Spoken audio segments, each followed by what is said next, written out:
अस्सलामु अलैकुम वरहमतुल्लाहि वबरकातुहू। हज ऐं उम्रे जी सीरीज़ जे हवाले सां अल्लाह ताला जे फज़ल करम सां अॼु इंशा अल्लाह ताला असां हज जे मुतालिक़ बयानु कंदासूं त हज जो तरीक़ो छा आहे, उन जा कहिड़ा अरकान आहिनि ऐं कहिड़ा वाजिबात आहिनि। वाज़े रहे त हज उन जा 4 जेके रुकन आहिनि, उहे 4 रुकन कहिड़ा। पहिरियों अहराम, माना हज करण वारो नियत कंदो हज जी। जीअं अॻ में ज़िक्र थी चुको त अहराम जी बुनियादी माना उहा नियत आहे जेका इंसानु करे थो हज लाइ या उम्रे जे लाइ। हाणे हू 8 तारीख़ ज़ुल्हिज जी, जिते हुन जी मके में रिहाइश आहे, उतां खां हू माना नियत कंदो। इहो पहिरियों रुकन आहे। ॿियो रुकन आहे अरफ़ात जे मैदान में वक़ूफ़ करणु। अल्लाह जे नबी जो फ़रमान आहे अल हज अरफ़ा, नसाई जी हदीस 3019 नंबर, त हज हक़ीक़त में अरफ़ा आहे। अरफ़ात जे मैदान में वक़ूफ़ करणु, इहो ई हज आहे। टियों रुकन आहे तवाफ़ इफ़ाज़ा, जंहिंखे असां तवाफ़ ज़ियारत बि चऊं था।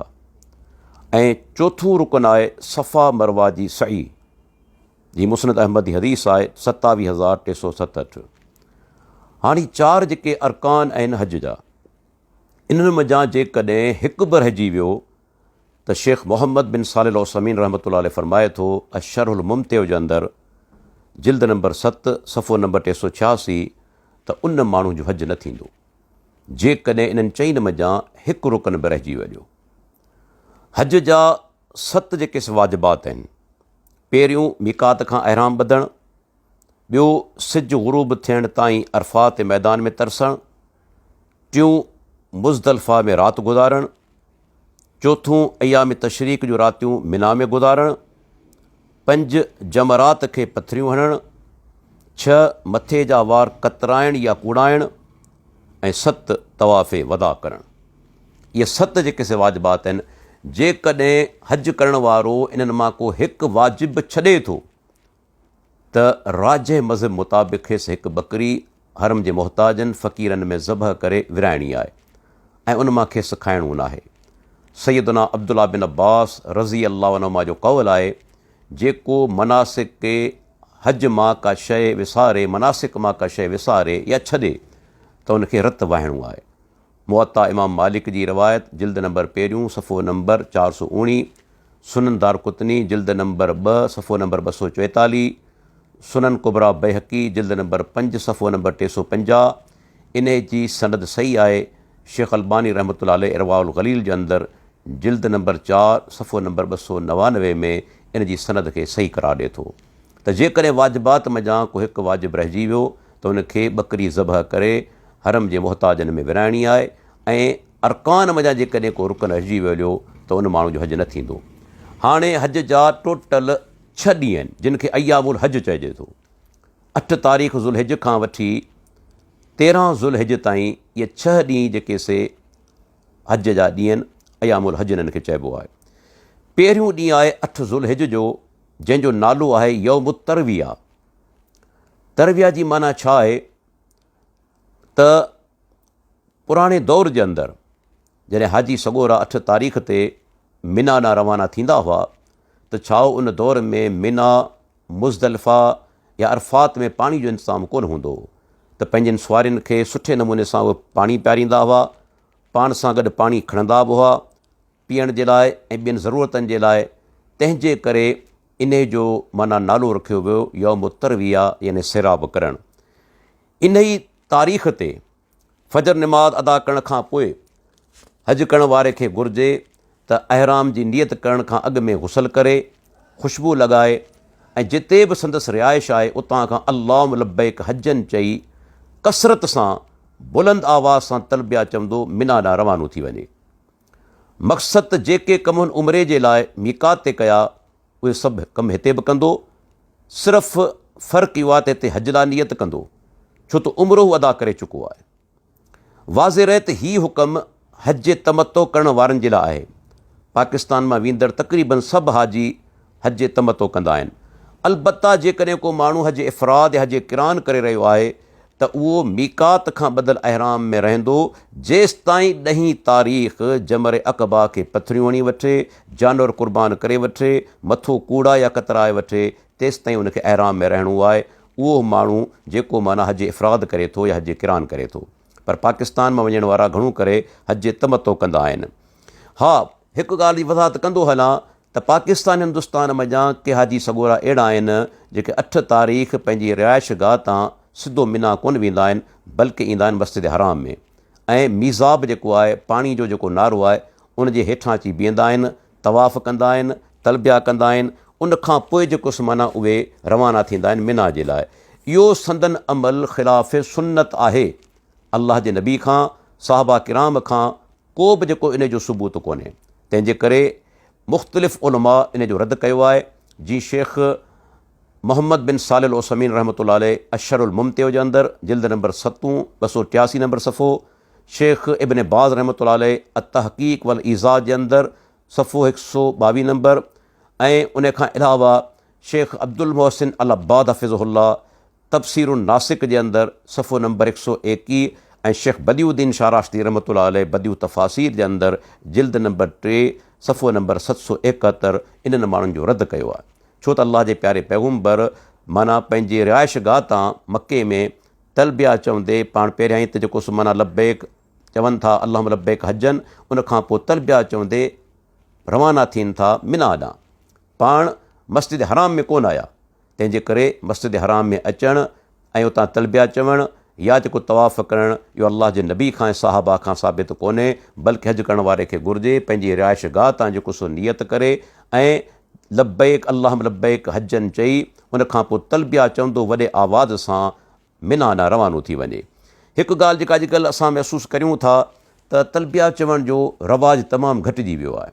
हालांकि अल्लाह जे नबी जी सुन्नत आहे हज करण वारो माना 8 तारीख़ जीअं शुरू कंदो उहो लगातार जारी रहंदी तलबिया, तव्हांजो 10 तारीख़ जॾहिं हू जमर अक़बा खे पथरियूं हणंदो यानी वॾे थंब खे पथरियूं हणंदो ऐं तेसिताईं उनखे तलबिया जेका सच वणी आहे, जेसिताईं वञी हू पथरियूं हणे जमर अक़बा खे तेसिताईं उनखे तलबिया जेका सच वणी आहे।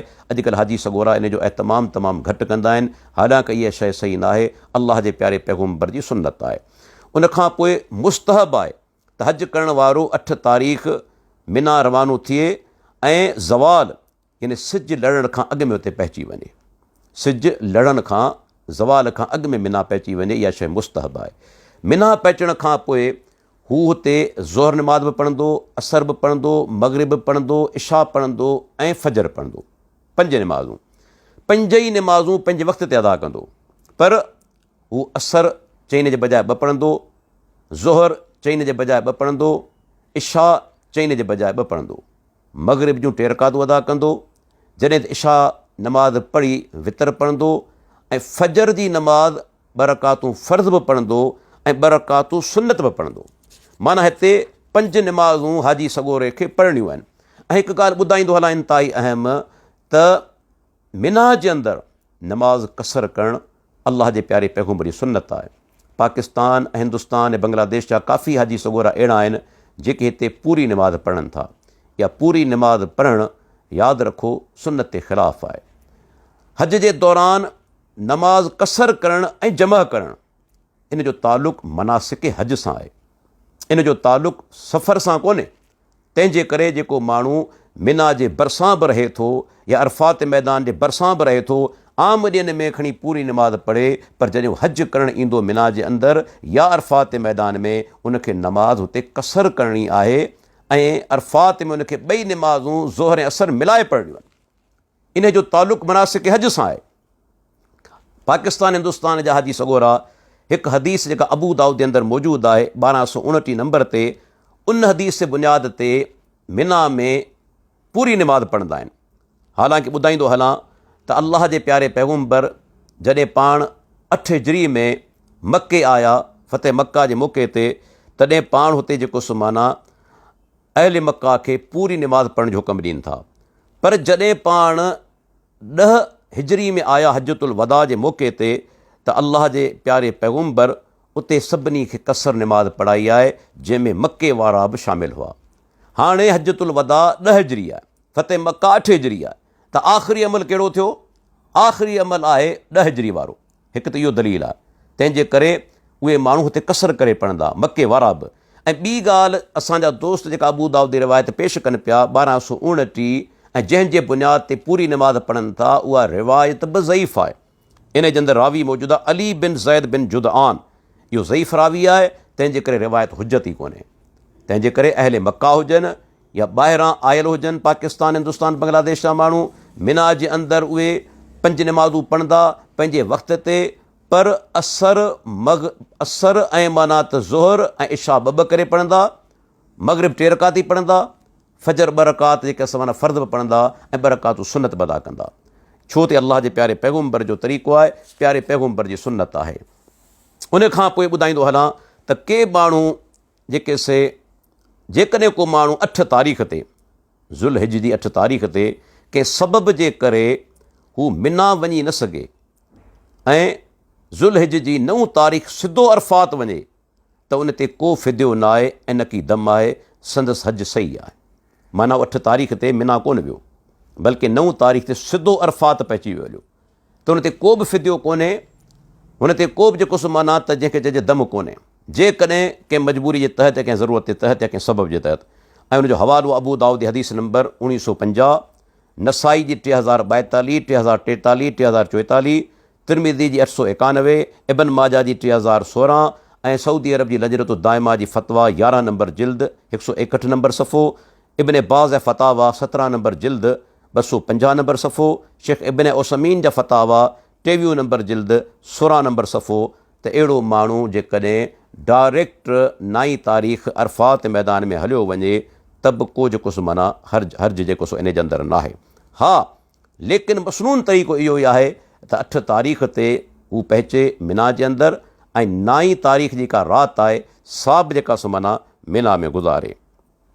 यादि रहे त 8 तारीख़ जेको हू वेंदो हुते माना त मिना में, उनखे घुरिजे ज़्यादा खां ज़्यादा अलाह जो ज़िक्र करे, क़ुरान मजीद जी तिलावत करे, अलाह खां दुआऊं घुरे, ऐं फ़ुज़ूल कचहरियुनि खां परहेज़ करे। छो त इहे शयूं ज़िंदगी में कॾहिं कॾहिं जेके नसीब थींदियूं आहिनि, असांखे इन जो भरपूर फ़ाइदो वठणु घुरिजे।